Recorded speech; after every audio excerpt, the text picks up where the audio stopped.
ಗುರುಮಿಟ್ಕಲ್ ಮತಕ್ಷೇತ್ರದ ಶಾಸಕರಾದ ಶರಣಗೌಡರು ಹಿಂದುಳಿದ ವರ್ಗದ ಅಧಿಕಾರಿಗಳು ಬಂದು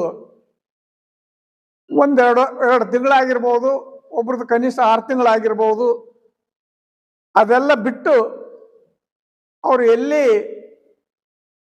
ಕೆಲಸ ಮಾಡ್ತಾರ, ಎಲ್ಲಿ ಕಾರ್ಯನಿರ್ವಹಿಸ್ತಾರ ಅಲ್ಲಿ ಅವರಿಗೆ ತೊಂದರೆ ಕೊಡೋದು ಮತ್ತು ವಿಧಾನಸೌಧದಲ್ಲಿ ಗುರುಮಿಟ್ಕಲ್ ಪೊಲೀಸ್ ಸ್ಟೇಷನ್ ಮತ್ತು ಯಾದಗಿರಿ ರೂರಲ್ ಪೊಲೀಸ್ ಸ್ಟೇಷನ್ದಲ್ಲಿ ರೇಟ್ ಬೋರ್ಡ್ ಹಾಕ್ಯಾರ ಅಂತೇಳಿ ನೀನು ವಿಧಾನಸೌಧದಾಗ ಹೇಳ್ತಲ್ಲ, ನೀನು ಶಾಸಕನಾಗಲಿಕ್ಕೆ ಅರ್ಹನಲ್ಲ. ಯಾಕಂದ್ರೆ ಈಗ ತಾನೇ ನೀನು ನಿನ್ನ ಮತಕ್ಷೇತ್ರದಲ್ಲಿ ಸಾಕಷ್ಟು ರೋಡ್ಗಳು ಹಾಳಾಗೋಗಿದ್ದಾವೆ. ದಿನ ಟಮ್ ಟ್ರ್ಯಾಕ್ಟರ್ಗಳು ಪಲ್ಟಿ ಆಗಿ ಜನ ಸಾಯ್ತಾ ಇದ್ದಾರೆ. ಅಂಥದೆಲ್ಲ ಡೆವಲಪ್ಮೆಂಟ್ ಮಾಡೋದು ಬಿಟ್ಟು ನೀನು ಸೋಲಾರ್ ಲೈಟ್ ಹಾಕ್ಲಕ್ಕ ಇಲ್ಲಿ ಲಿಂಗೇ ಸ್ಟೇಷನ್ನಲ್ಲಿ ಒಂದು ಮುರಾರ್ಜಿ ಸ್ಕೂಲ್ನಲ್ಲಿ ಒಂದು ಕಂಪೌಂಡ್ನಲ್ಲಿ ಸಾಕಷ್ಟು ಸೋಲಾರ್ ಕಂಬಗಳನ್ನು ಹಾಕಿದ್ದಿ. ಅಲ್ಲಿ ಒಂದು ಸೋಲಾರ್ ಕಂಬಕ್ಕೆ 1 ಲಕ್ಷ ರೂಪಾಯಿದಲ್ಲಿ ಅದ್ರ ಎಸ್ಟಿಮೇಟ್ ಕಾಸ್ಟ್ ಅದ. 1 ರೂಪಾಯಿದಲ್ಲಿ ಅದು ಅವ್ರನ್ನ ಹಿಡ್ದಂತ ಕಾಂಟ್ರಾಕ್ಟರ್ನು ಕೂಡ 1 ಲಕ್ಷ ರೂಪಾಯಿಯಲ್ಲಿ ಅವು ಚಾಲನೆ ಮಾಡಿಕೊಟ್ಟು ಹೋಗ್ತಾನ. ಅಂಥದ್ರಲ್ಲಿ ನೀನು ಸಂಬಂಧಪಟ್ಟ ಕಾಂಟ್ರಾಕ್ಟರ್ಗೆ ಮತ್ತು ಇಂಜಿನಿಯರ್ಗೆ ಹೇಳಿ 10 ಲಕ್ಷ ಬಿಲ್ ಮಾಡಿಸಿ ಅದನ್ನ ಬೋಗಸ್ ಮಾಡಿಸ್ತಿ. ಅದಲ್ಲ, ಅದು ಬೋಗಸ್ ಅಲ್ಲ ನಿನ್ ಕೆಲಸ. ಇಂಥದೆಲ್ಲ ಮಾಡಿಸ್ತಿ. ಅದಲ್ದನೂ ಕೂಡ ಸ್ವತಃ ನನ್ನ ಬಲಚಕ್ರದಲ್ಲಿ ಬಾಬುರಾವ್ ಚಿಂತನಸೂರು ಇದ್ದಾಗ ಆತನ ಗ್ರಾಂಟ್ ನಲ್ಲಿ ಕಟ್ಟಿದಂತ ಜೂನಿಯರ್ ಕಾಲೇಜು ಬಿಲ್ಡಿಂಗ್ ಇಲ್ಲಿ ತನೂ ಕೂಡ ನಿಮ್ ತಂದೆಯವರು ಮಾಡಿಸಿದ್ರು. ಅದು ಇಲ್ಲಿ ತನಕ ಕೂಡ ಇನಾಗ್ರೇಷನ್ ಆಗಿಲ್ಲ, ಅದು ಓಪನಿಂಗ್ ಮಾಡಲಿಲ್ಲ. ಮತ್ತು ಅಲ್ಲಿ ನಡೆದಂತ ಕೆಲಸ ಸರಿಯಾಗಿಲ್ಲ ಅಂತೇಳಿ ಅಲ್ಲಿದ್ದಂತ ಪ್ರಿನ್ಸಿಪಾಲ್ರು ಅದನ್ನ ಹ್ಯಾಂಡ್ ಓವರ್ ಮಾಡ್ಕೊಳಕ ಇಂತ ಮುಂದೆ ನೋಡಿದಾಗ ನೀನು ಆಫೀಸರ್ಗೆ ಅನ್ಸಿ ಅವ್ರಿಗೆ ಪ್ರಿನ್ಸಿಪಾಲ್ಗೆ ಅನ್ಸಿ ಅದನ್ನ ಚಾರ್ಜ್ ಕೊಡಿಸಿದ್ರಿ, ನಿಮ್ಮವರಿಗೆ ಗುತ್ತೇದಾರಿಕೆ ಕೊಟ್ಟು. ಅದಲ್ದನೂ ಕೂಡ ಒಂದು ವಾಟರ್ ಸಪ್ಲೈ ನೀರಿನ ಟಾಕಿ ಕಟ್ಟಿಸಿದ್ರಿ. ಅದು ಒಂದಿನ ಅದಕ್ಕೆ ಒಂದನಿ ನೀರು ಬರಲಿಲ್ಲ, ಅದ್ರ ಪೇಮೆಂಟ್ ಆಗೋಯ್ತು. ಅಂಥದೆಲ್ಲ ಹಿಂದಕ್ಕ 40-45 ವರ್ಷ ಮಾಡಿದಂತ ನಮ್ಮ ಶ್ರೀಮಾನ್ ಸನ್ಮಾನ್ಯ ಮಲ್ಲಿಕಾರ್ಜುನ್ ಖರ್ಗೆಜಿ ಅವರು ಇಂಥ ಬೋಗಸ್ ಕೆಲಸ ಮಾಡಕ್ ಹೋಗಿಲ್ಲ. ಇಂಥ ಬೋಗಸ್ ಕೆಲಸ ಗುರುಮಿಟ್ಕಲ್ ಕಾನ್ಸ್ಟಿಟ್ಯೂನ್ಸಿಯಲ್ಲಿನೂ ನೋಡಿಲ್ಲ.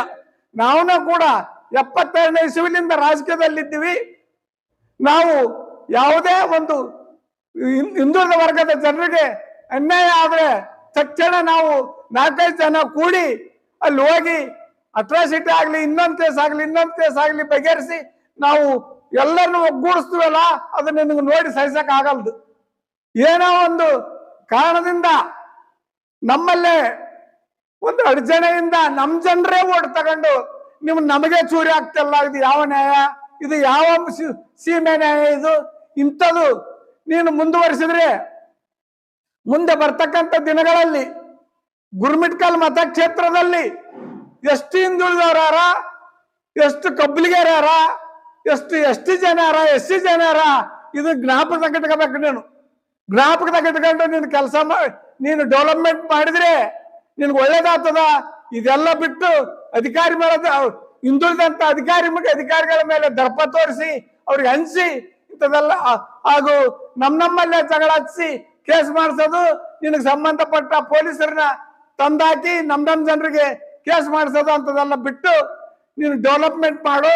ಅದ್ರ ಬಗ್ಗೆ ಒಳ್ಳೆ ಕೆಲಸ ಮಾಡಿ ನಿನ್ಗ ಆರಿಸಿ ಕಳಿಸಿ ಜನ ಅದ್ರ ಸದುಪಯೋಗ ತಗೊಂಡು ಒಳ್ಳೆ ಕೆಲಸ ಮಾಡ್ಬೇಕು. ಇದೆಲ್ಲ ಬಿಟ್ಟು ನೀನ್ ತಮ್ಮದೇ ಚಾಳಿ ಮುಂದುವರಿಸಿದೆ ಅಂದ್ರ ಮುಂದೆ ಬರ್ತಕ್ಕಂಥ ದಿನಗಳಲ್ಲಿ ನಿನ್ನ ಮನೆಗೆ ಆಗ್ಲಿ, ನಿನ್ನ ಆಫೀಸ್ಗೆ ಆಗ್ಲಿ, ಇಡೀ ಗುರುಮಿಟ್ಕಲ್ ಮತಕ್ಷೇತ್ರದ ಜನ ಹಿಂದುಳಿದವರು ಬಂದು ನಿನ್ನ ಮನೆಗೆ ಮುತ್ತಿಗೆ ಹಾಕ್ಲಕ್ಕ ನಾವು ರೆಡಿ ಇದೆ ಅಂತೇಳಿ ನಾನು ಮಾಧ್ಯಮದಲ್ಲಿ ತಿಳಿಸ್ತಾ ಇದ್ದೇನೆ. ಇನ್ನೊಂದು ಯಾವ್ದೊಂದು ಮರ್ತು ಬಿಟ್ಟೆ, ಹಿಂದುಳಿದ ಒಬ್ಬ ವ್ಯಕ್ತಿ ಒಂದು DC ಆಫೀಸ್ನಲ್ಲಿ ಡೈಲಿ ವೇಜಸ್ ಕೆಲಸ ಮಾಡ್ತಾ ಇದ್ದ, ಕಿಣಿಕೇರಿ ಹುಡುಗ. ಅವನಿಗೆ ಹೆಂಗನ ಮಾಡಿ ತೆಗಿಬೇಕಂತೇಳಿ ದ್ವೇಷದಲ್ಲಿಂದ ಪಾಪ ಹುಡುಗನ ಒಬ್ಬ ಜೀವನೋಪಾಯಕ್ಕಾಗಿ ಮಾಡ್ತಕ್ಕಂಥ ಒಂದು ಕೆಲಸನ ತೆಗೆಸಿ ಹಾಕ್ಬಿಟ್ರಿ. ಇದು ಈ ರೀತಿ ರಾಜಕೀಯ ವೈಷಮ್ಯ ಸಲ್ಲೋದು ಅಂತ. ಪಾಪ ಅವ್ ಏನೋ ತಿಪ್ಪಲು ಬಿಟ್ಟು ಒಂದು ಡೈಲಿ ವೇಜಸ್ ಮೇಲೆ ಇದ್ದಾರೆ DC ಆಫೀಸ್ನಾಗ. ಅವ್ನಿಗೆ ಹೆಂಗಾನ ಮಾಡಿ ತೆಗಿಬೇಕಂತೇಳಿ ಆಫೀಸರ್ ಕಚ್ಚಿ ಅವ್ನಿಗೆಲ್ಲ ಮಾಡಿ ಆ ಕೆಲಸನೂ ಮಾಡ್ತೀರಿ. ಆದ್ರೆ ಇದು ಸರಿಯಲ್ಲ. ನೀವೊಬ್ಬ ಶಾಸಕರಾಗಿ ಇನ್ನೂ ಕೆಲವೊಬ್ಬರಿಗೆ ಜಾಬ್ ಹಚ್ಚಿಕೊಡಬೇಕೇ ವಿನಃ ಯಾರೇ ಇರಲಿ, ಅವ್ರು ಬಡವರು ಇರಲಿ ಅಥವಾ ಮೇಲ್ವರ್ಗದವ್ರು ಇರಲಿ, ಕೆಳವರ್ಗದವ್ರು ಇನ್ನೂ ಹೆಲ್ಪ್ ಮಾಡ್ಬೇಕೇ ವಿನಃ ಅಂತದ್ದು ಕೆಲಸ ಮಾಡಬಾರ್ದು. ಯಾಕಂದ್ರೆ ಇಲ್ಲಿ ಸಿಗಬೇಕಾದ್ರೆ ದೊಡ್ಡ ಕಷ್ಟ ಆಗಿದೆ.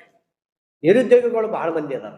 ಆ ರೀತಿ ಅದನ್ನ ಯೋಚನೆ ಮಾಡೋದು ಬಿಡ್ರಿ, ಅಭಿವೃದ್ಧಿ ಮಾಡ್ರಿ, ಇನ್ನೂ ಜಾಬ್ಗಳು ಸೃಷ್ಟಿ ಮಾಡಿ ಕೆಲವೊಬ್ಬರನ್ನ ನೀವು ಸೇರಿಸ್ರಿ, ನಿಮ್ಗೆ ಪುಣ್ಯ ಬರ್ತದ್ರಿ. ನಾವು ಅವ್ರ ದೊಡ್ಡಪ್ಪವ್ರ ಸಂಘಟನೆ ಕೆಲಸ ಮಾಡೀವಿ. ಯಾರು ಕಂದಕೂರು ಸದಾಶಿವರೆಡ್ಡಿ ಅವರು ಇದ್ದಾಗನು ಕೆಲಸ ಮಾಡೀವಿ, ಅವ್ರ ಅಪ್ಪ ಇದ್ರಾಗನು ಇದು ಮಾಡಿವಿ, ಒಳ್ಳೆ ಮನುಷ್ಯರು. ಆದ್ರೆ ಇವ್ರು ಮಾತ್ರ ಈ ರೀತಿ ಮಾಡ್ತಾರೆ, ಇದು ಸಲ್ಲ ಅಂತ ನಮ್ಮೊಂದು ಅನಿಸಿಕೆ.